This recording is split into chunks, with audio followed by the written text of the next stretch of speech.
الحمد لله نحمده ونستعينه ونستغفره ونعوذ بالله من شرور أنفسنا ومن سيئات أعمالنا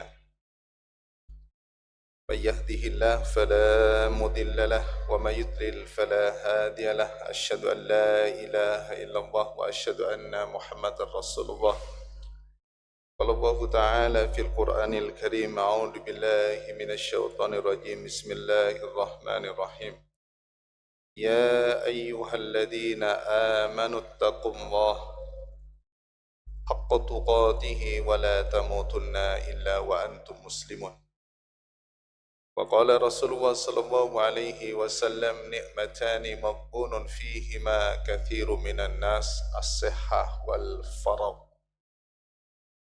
Alhamdulillah, patut kita bersyukur kepada Allah Subhanahu wa Ta'ala, yang mana Allah Subhanahu wa Ta'ala masih memberikan kepada kita nikmat kesehatan, masih memberikan kepada kita nikmat kesempatan, sehingga dengan dua nikmat tersebut kita bisa melaksanakan sholat maghrib secara berjamaah, lalu kita lanjutkan dengan ta'lim.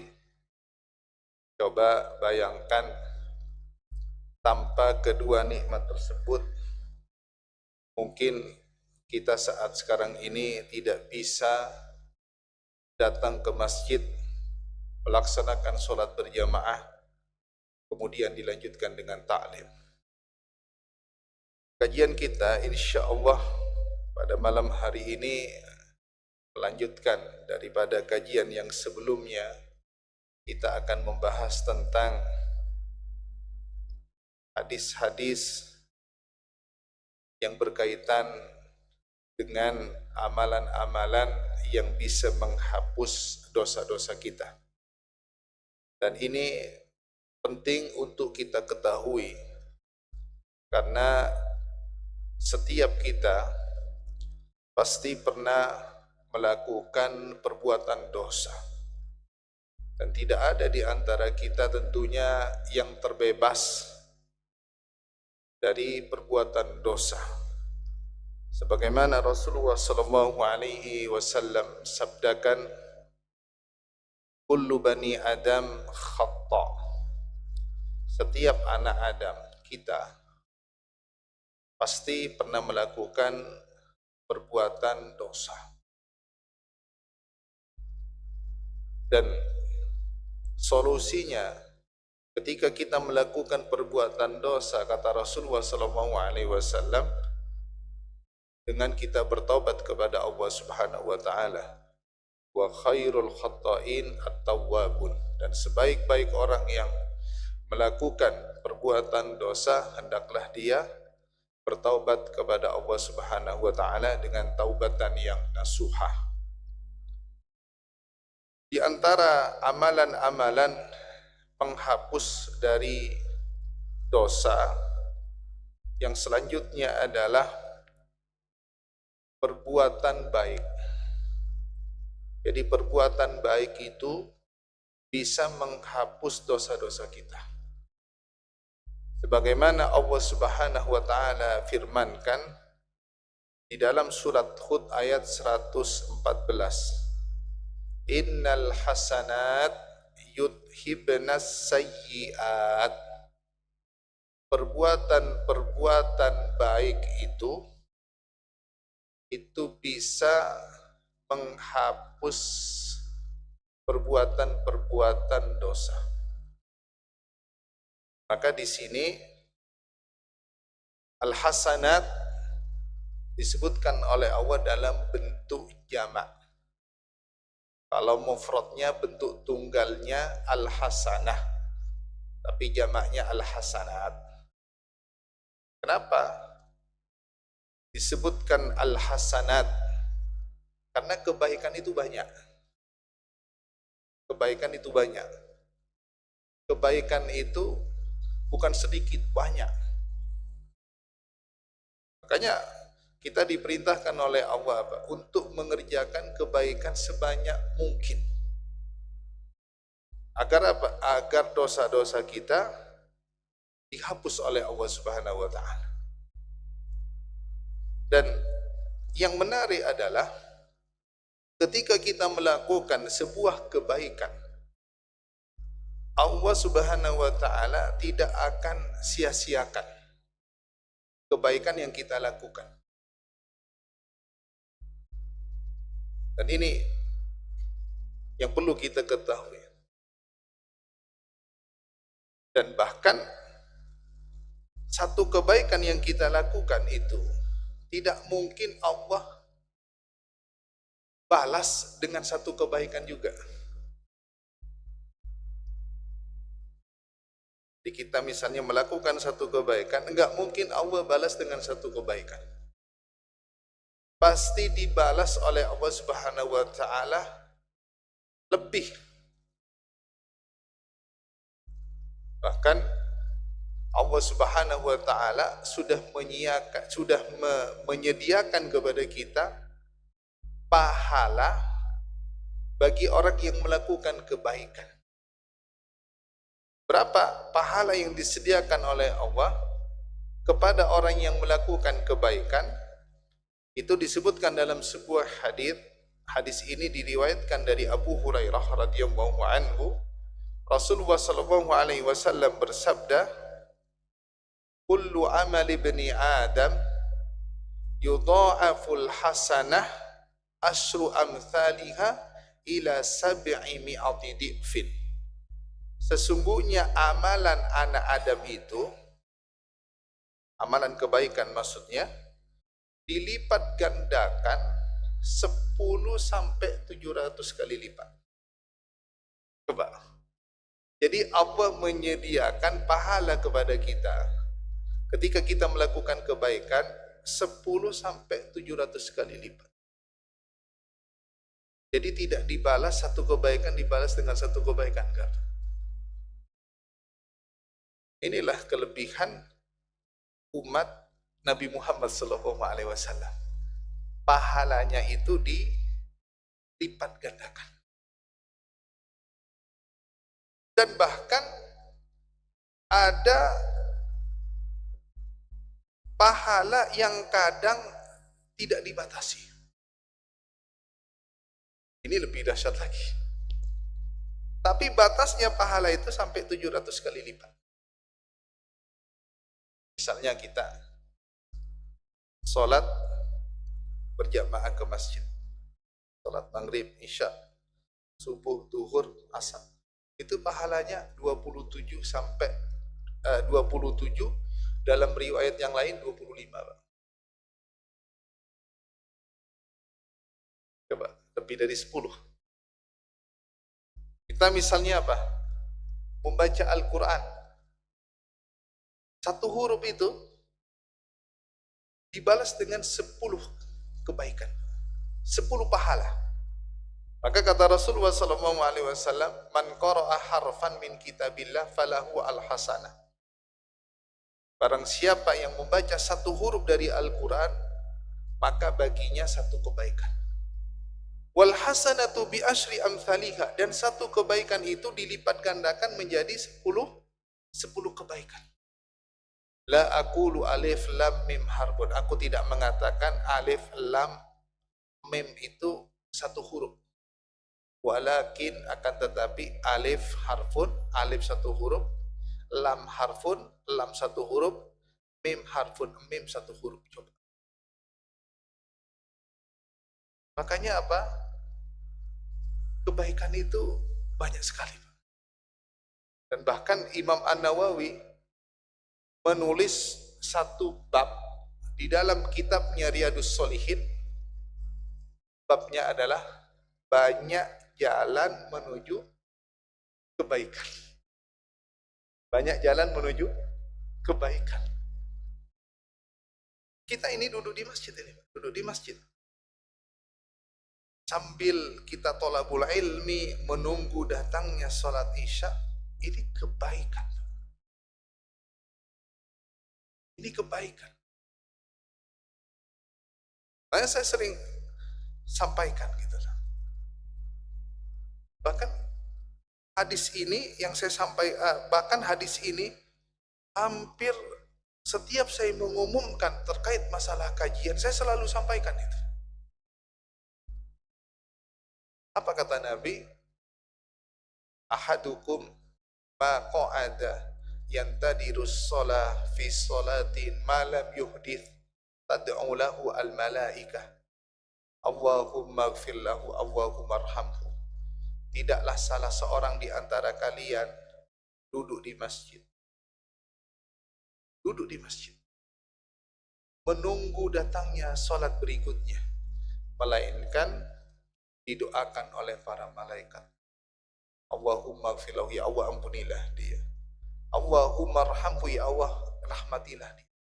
Kebaikan.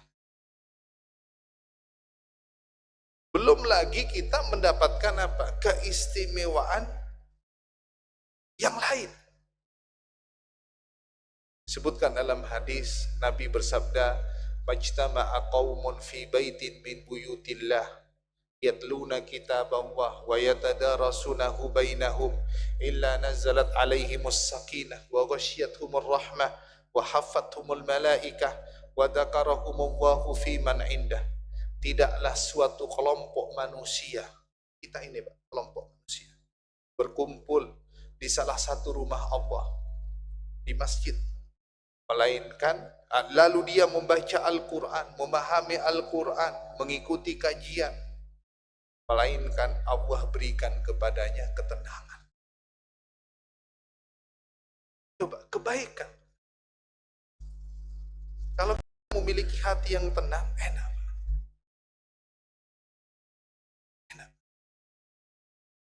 Dengan kita duduk di masjid, coba hati kita tenang, kebaikan. Wa ghasyiyatuhumur rahmah, diliputi oleh rahmatnya Allah. Coba. Jadi duduk di masjid ini bisa mendatangkan rahmatnya Allah. Kebaikan nggak Pak? Kebaikan Pak. Dan kita masuk surga ini, mohon maaf, bukan karena amalan kita, melainkan karena rahmatnya Allah. Coba. Dan ini yang seharusnya kita cari. Bagaimana Allah Subhanahu wa Ta'ala bisa memberikan rahmat kepada kita? Ya duduk di masjid. Wa haffathumul malaika, dikelilingi oleh para malaikat. Coba, malaikat ikut duduk bersama kita. Kebaikan.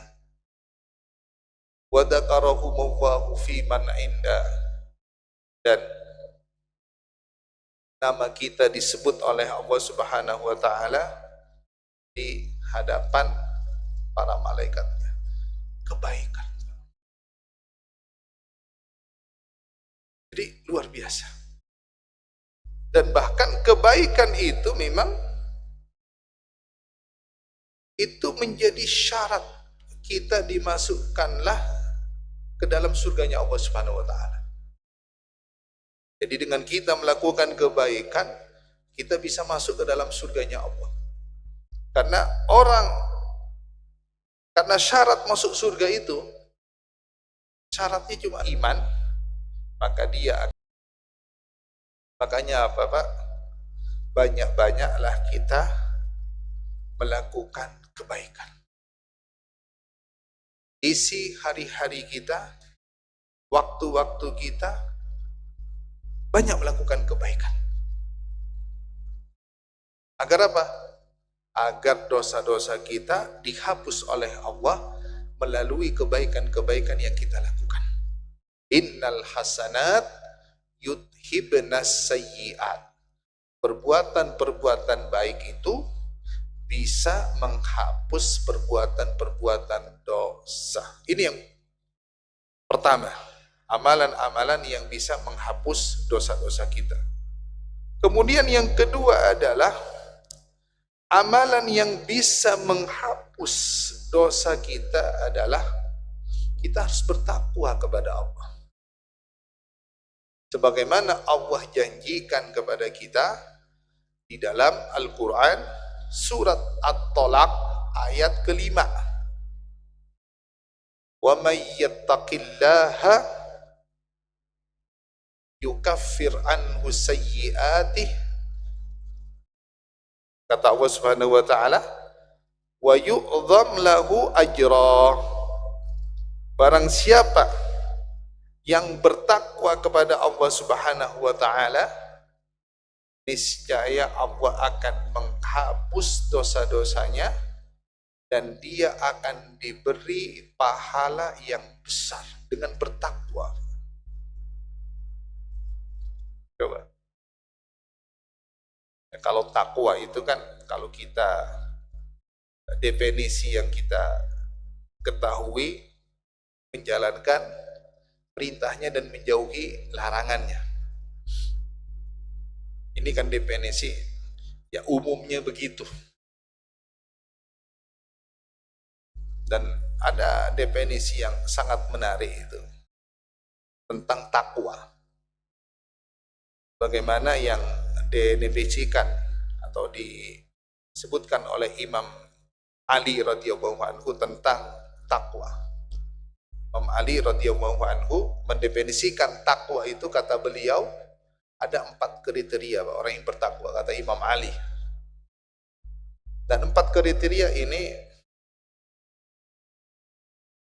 berat, Pak. Berat. Dan mudah-mudahan kita masuk ke 4 kriteria yang disebutkan oleh Imam Ali tentang orang yang bertakwa. Kata beliau, orang yang bertakwa yang pertama, al-khawfu minal jalil. Dia takut kepada Allah. Dia takut kepada Allah. Jadi orang yang bertakwa adalah orang yang paling takut kepada Allah.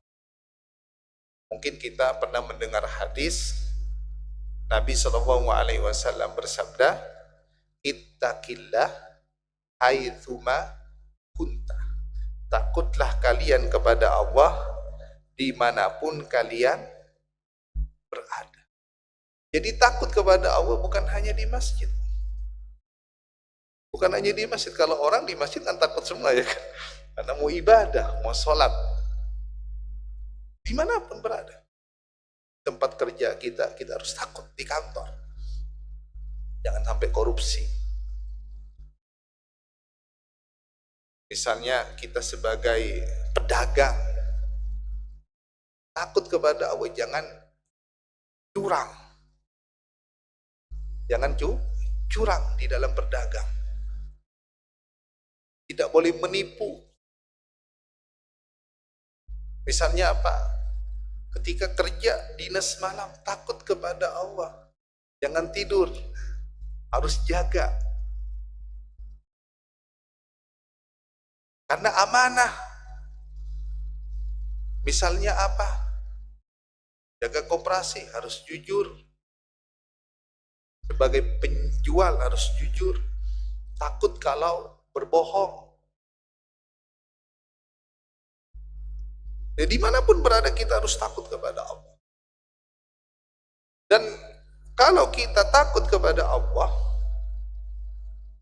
kita bukan menjauh, tapi mendekat. Berbeda, Pak, kalau kita takut sama harimau. Takut sama harimau mendekat atau menjauh?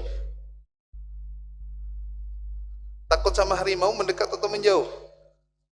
Menjauh. Kalau takut kepada Allah bukan menjauh, tapi mendekat. Mendekat. Orang yang bertakwa begitu. Mendekat dia kepada Allah. Siang dan malam mendekat. Di sepertiga malam dia sholat. Berdoa kepada Allah. Dekat.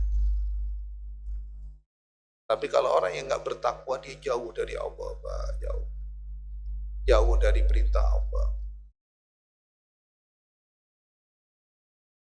Kemudian yang kedua adalah orang yang bertakwa.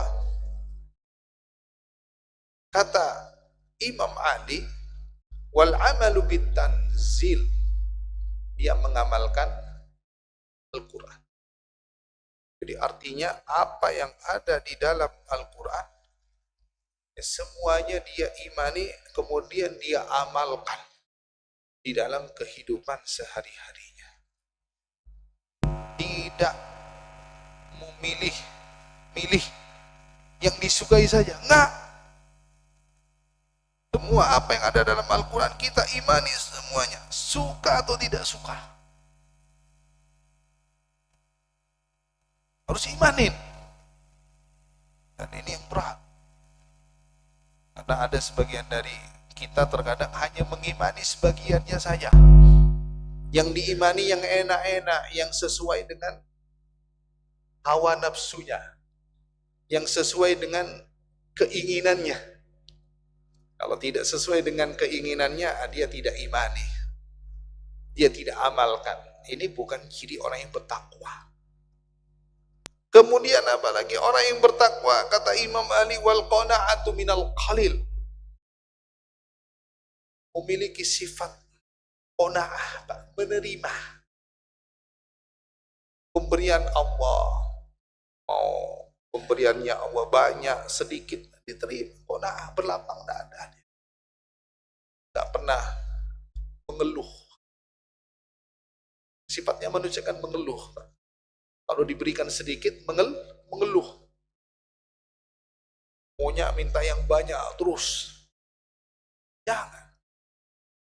Artinya kalau kita mengeluh dengan apa yang Allah berikan kepada kita, artinya kita nggak bertakwa. Orang yang bertakwa itu bersyukur, ya, memiliki sifat qanaah. Ini Masya Allah, ya, bersyukur, menerima. Kemudian yang keempat, kriteria orang yang bertakwa, kata Imam Ali, wal istidad liyaumir rahil, mempersiapkan diri untuk menghadapi kehidupan setelah kematian. Ini orang yang bertakwa. Karena orang yang bertakwa, dia meyakini bahwa kehidupan yang hakiki itu kehidupan setelah kematian. Kalau kehidupan di dunia ini ya sifatnya sementara. Tapi meskipun sifatnya sementara dan terbatas, bagi orang yang bertakwa justru apa? Mempergunakan waktunya untuk beramal, untuk kehidupan setelah kematian. Artinya dia mempersiapkan diri. Dan kita harus begitu. Karena kita akan mati kan.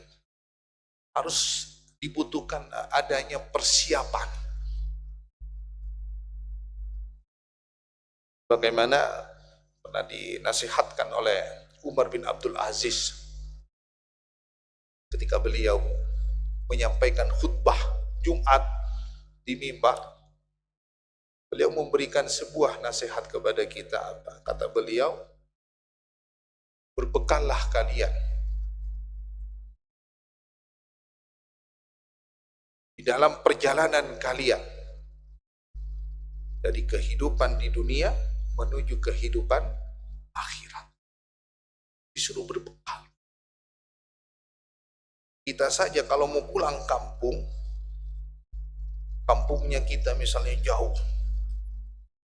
bekalnya kan harus banyak, Pak. Kan nggak mungkin kita bawa bekal sedikit. Biar apa? Biar bekalnya itu cukup di perjalanan dan di kampung kita, kan begitu. Masa kita mau pulang ke kampung akhirat, mau pulang ke kampung yang sesungguhnya, mau bertemu dengan yang menciptakan kita, mau bertemu dengan pemilik kita, masa kita nggak membawa bekal? Malu Pak kita kepada Allah, Pak. Dikasih waktu, dikasih kesempatan di dunia, tapi kita tidak mempersiapkan bekal. Malu kita. Bagaimana kalau kita ditanya oleh Allah, buat apa kamu hidup? Dipanjangkan, tapi nggak berbekal. Jangan sampai menyesal, Pak. Jadi ke akhirat itu butuh bekal. Dan bekalnya harus banyak. Ya, ini ciri orang yang bertakwa yang keempat. Menurut Imam Ali radhiyallahu anhu. Jadi dengan kita bertakwa, dosa-dosa kita diampuni. Dan yang menarik lagi, ketika kita bertakwa kepada Allah Subhanahu wa taala, itu bisa membuka pintu rezeki. Maka kalau ada orang yang datang ke saya, dia bertanya, Pak Ustadz katanya, amalan apa yang harus kita lakukan agar rezeki saya ini lancar? Bertakwa. Dan itu janji Allah Subhanahu wa taala. Di dalam surat At-Talaq ayat yang kedua paling akhir dan surat At-Talaq ayat yang ketiga paling awal. Wa may yattaqillaha yaj'al lahu makhraja. Dan barang siapa yang bertakwa kepada Allah, niscaya Allah akan membukakan jalan keluar baginya. Yang sulit akan menjadi mudah. Diberikan apa? Jalan keluar. Wa yarzuqhu min haitsu la yahtasib. Dan dia akan mendapatkan rezeki tanpa dia sangka-sangka. Cuma pertanyaannya adalah, percaya enggak dengan firman Allah ini? Dan bahkan ayat surat At-Talaq ini, ayat kedua sama ayat ketiga ini, oleh sebagian orang dikatakan apa? Ayat 1000 dinar. Jadi ada yang menyebut ya ayat kedua, ketiga dari surat At-Talaq itu disebut ayat 1000 dinar. Dasar. Dan bahkan Ibnul Qayyim rahimahu wa berkata, wa anna taqwallah majlabatul lirrizq. Dan bertakwa kepada Allah itu bisa membuka pintu-pintu rezeki. Fatarkut taqwa majlabatul lil faqri. Meninggalkan ketakwaan itu bisa menyebabkan kefakiran. Famastujliba rizqullahi bimithli tarkil ma'asi. Dan rezeki itu akan terus mengalir ketika kita meninggalkan perbuatan dosa dan maksiat. Jadi gampang. Kalau ingin mendapatkan rezeki yang mudah dan rezeki tanpa kita sangka-sangka, jadilah orang yang bertakwa kepada Allah Subhanahu wa taala. Lakukan 4 hal tadi itu, barusan yang saya sebutkan menurut Imam Ali itu. Maka rezeki kita akan mudah dan kita akan mendapatkan rezeki tanpa kita sangka-sangka. Amalkan ya. Amalkan ya. Bertakwa kepada Allah Subhanahu wa taala. Menjalankan perintahnya dan menjauhi larangannya. Semuanya, bukan hanya Anan, semuanya. Anan, kenapa saya sebutkan? Karena saya sayang sama Anan. Makanya saya sebutkan.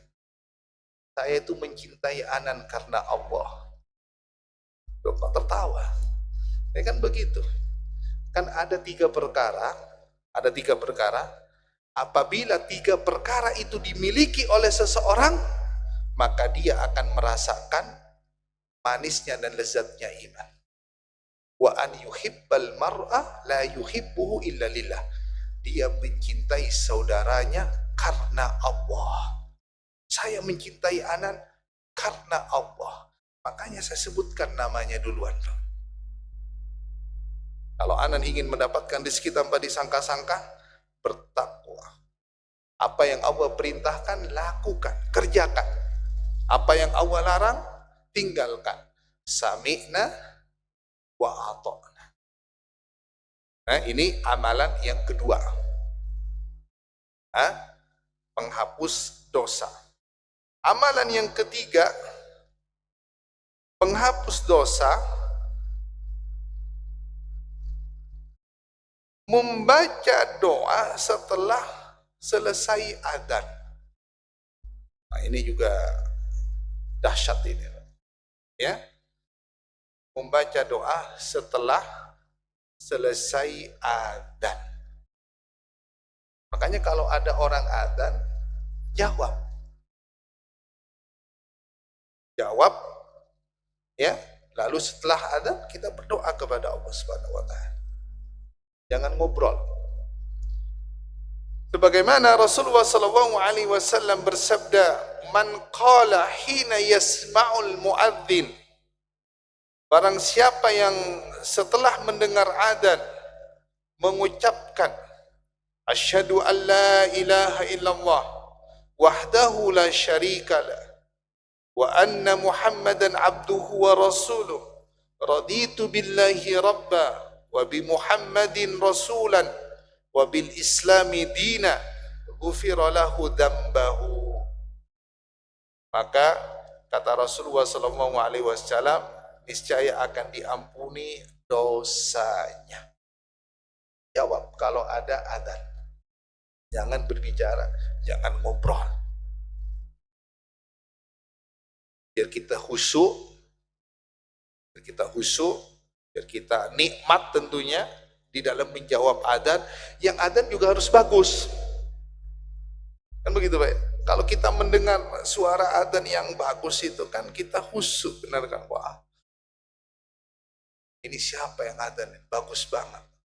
Makanya muadzin itu harus orang pilihan.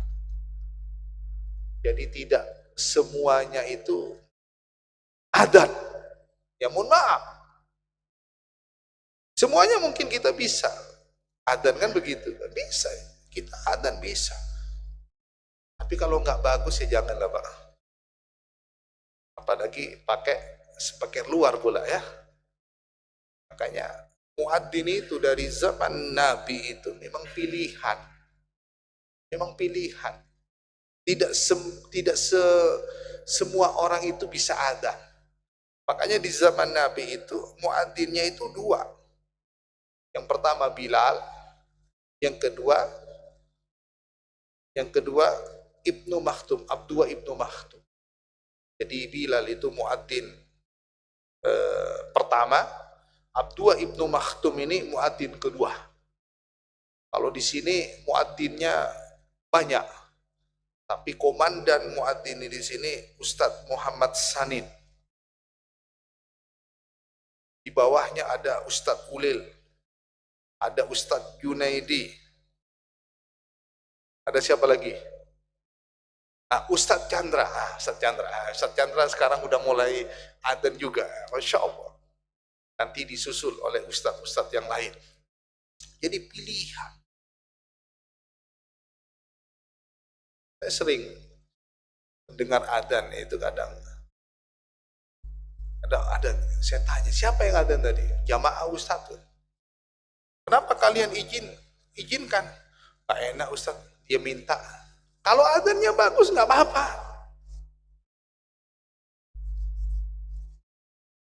Kalau adzannya bagus, mau adzan terus-terusan nggak apa-apa.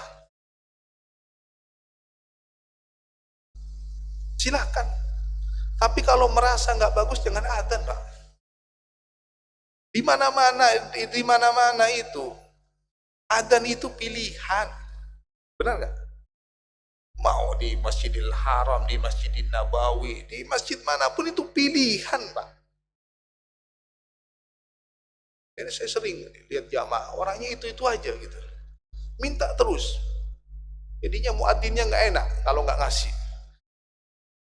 Nggak bisa, Pak. Di sini ada petugasnya. Harus apa? Harus khusus.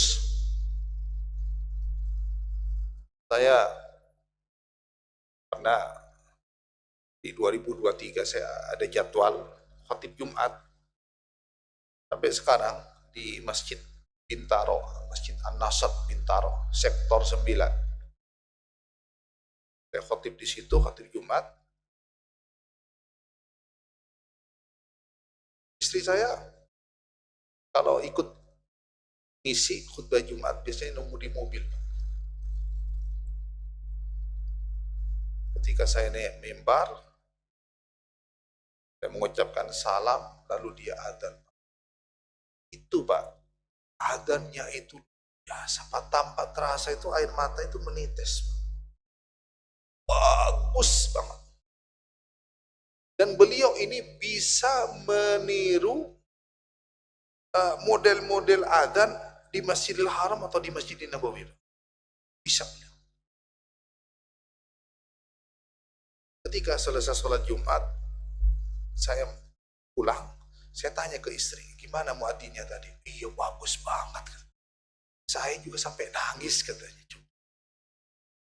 Dan beliau pernah diundang ke sini Pak, untuk melatih muadzin kita ini untuk adzan. Tapi katanya susah diikuti Ustaz, nadanya itu memang beda Ustaz katanya. Jadi kalau ke sini ini saya kadang maghrib, saya minta antum adzan seperti di Masjidil Haram. Bisa dia. Isya antum adzan seperti di Masjidil Nabawi. Makanya saya ingin undang beliau lagi ke sini untuk melatih adzan.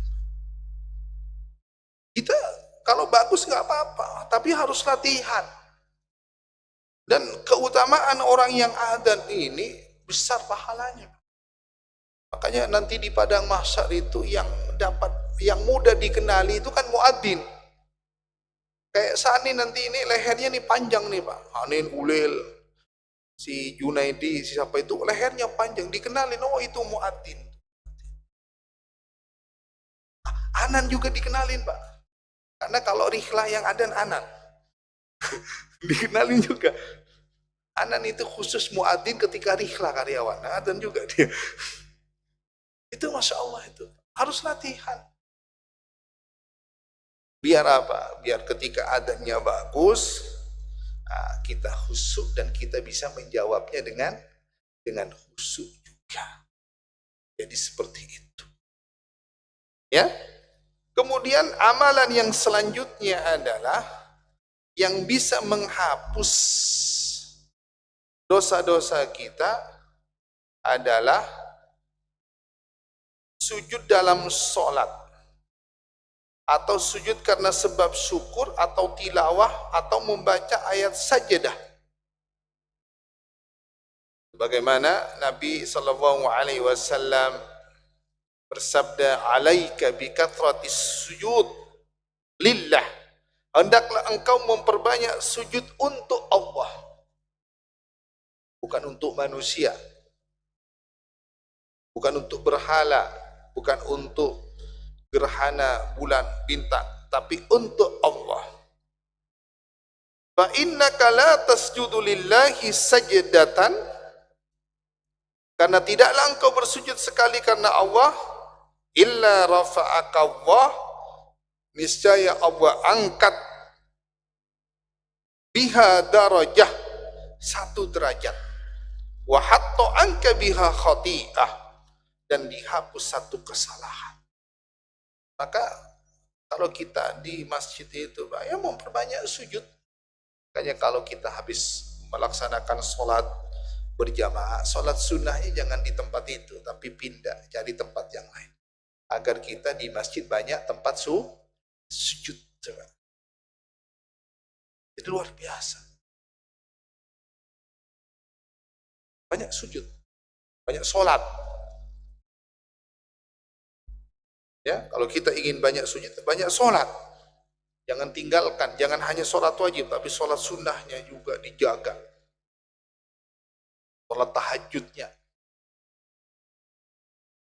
Maka disebutkan itu bahwa ciri orang yang banyak sujud itu kan ada bekasnya. Ada bekasnya. min atharis sujud, kan kata Allah ada bekasnya. Dan posisi yang paling baik dan yang paling bagus itu seorang hamba ketika sholat itu di saat sujud, Pak. Makanya kalau sujud itu bersungguh-sungguh. Dan bahkan Nabi juga mengajarkan kepada kita, kalau kita sujud, perbanyak berdoa di waktu sujud. Terutama di akhir sholat kita. Perpanjang sujud kita. Lalu perbanyak doa kita. Tapi menggunakan doa bahasa Arab. Perpanjang sujud kita. Perbanyak doa kita di akhir sholat kita. Tapi mohon maaf, saya kalau jadi imam kadang tidak berani terlalu memanjangkan, karena ada sebagian jamaah yang bukan protes, yang menyampaikan ke saya, Ustadz kalau sujud di akhir sholat jangan terlalu lama Pak Ustadz. Saya ini kalau terlalu lama pusing pusing, muter kepala, ya, kita agak dikurangi lah. Tapi kalau kita sholat sendiri, silahkan perpanjang sujud kita, perbanyak doa. Kalau sholat sendiri silahkan. Jadi itu yang diperintahkan oleh Nabi Shallallahu Alaihi Wasallam. Sudah masuk waktu ada? Belum.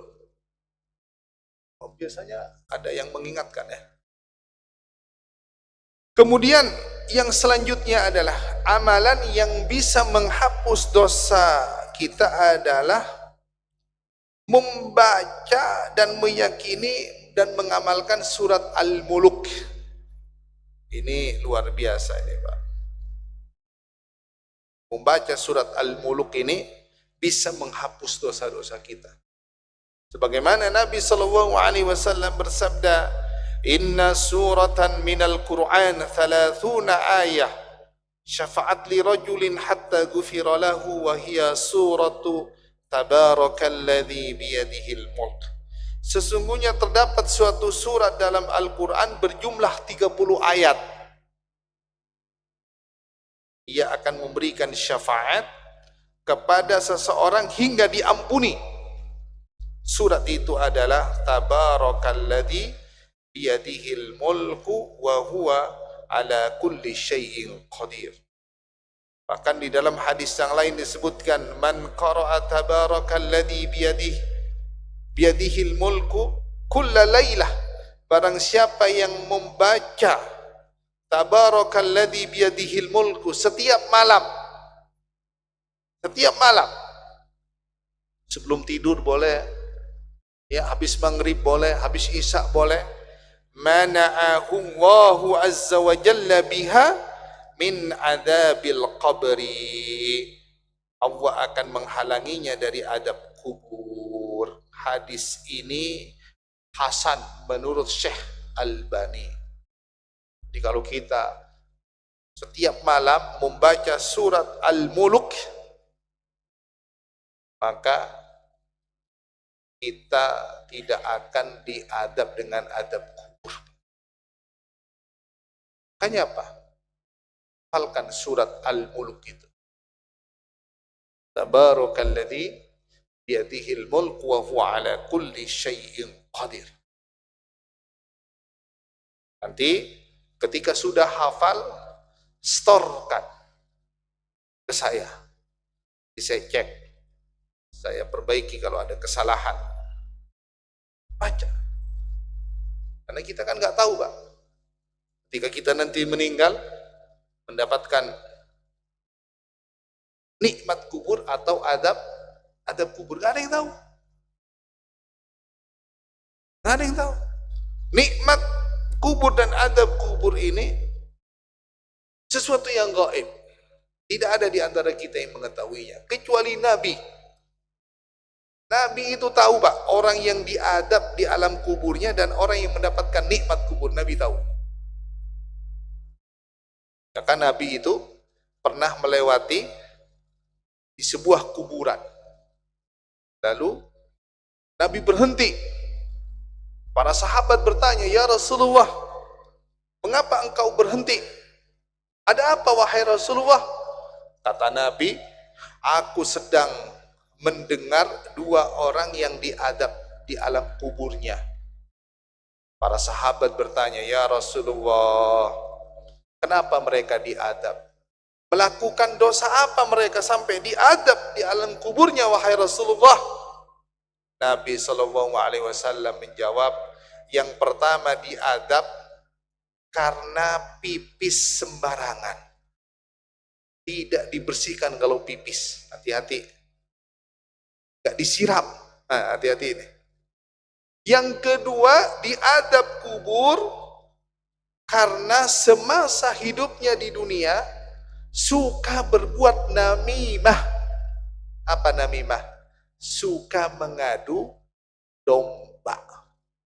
Jadi hati-hati, Nabi tahu yang diadab. Tapi kalau kita tidak ada yang tahu. Makanya dengan kita membaca surat Al-Mulk yang terdiri dari 30 ayat ini, insya Allah kita akan terhindar dari adab kubur. Mungkin ini yang dapat saya sampaikan, kurang lebihnya mohon maaf. Assalamualaikum warahmatullahi wabarakatuh.